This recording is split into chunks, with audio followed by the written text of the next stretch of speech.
Welcome to Book Buddy.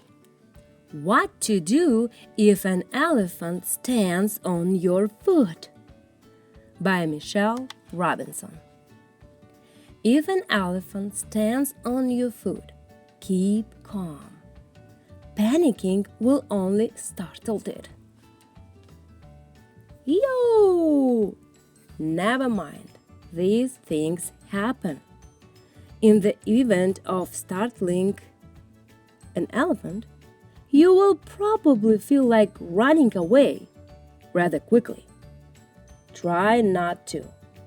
Running may attract tigers. Told you so. Shh!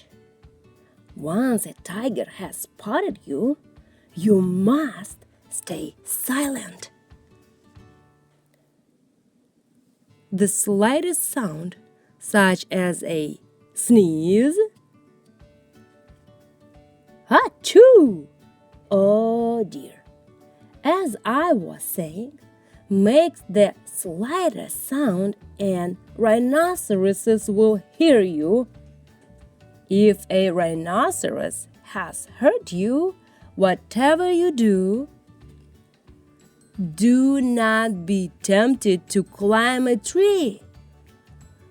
Oh, for goodness sake, go ahead then, if you must, but don't say I didn't warn you.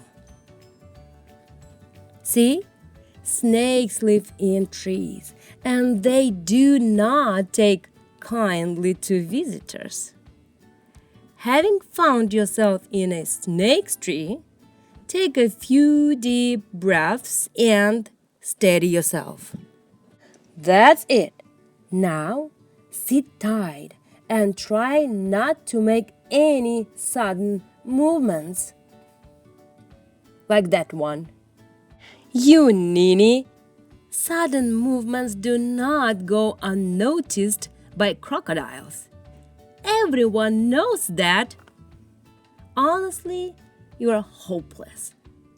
If you've been noticed by a crocodile, don't expect me to help you.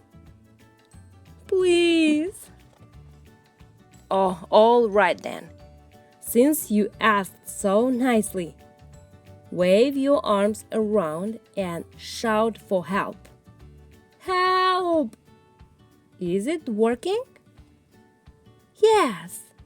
Here come the monkeys.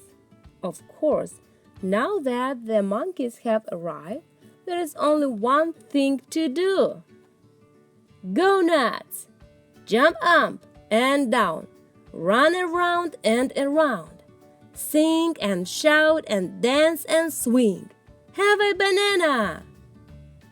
And finally, before you return to your nice, safe home, remember your manners. Thank the monkeys for rescuing you. And don't forget to apologize to the elephant. Just be careful not to startle it. Hey, sorry.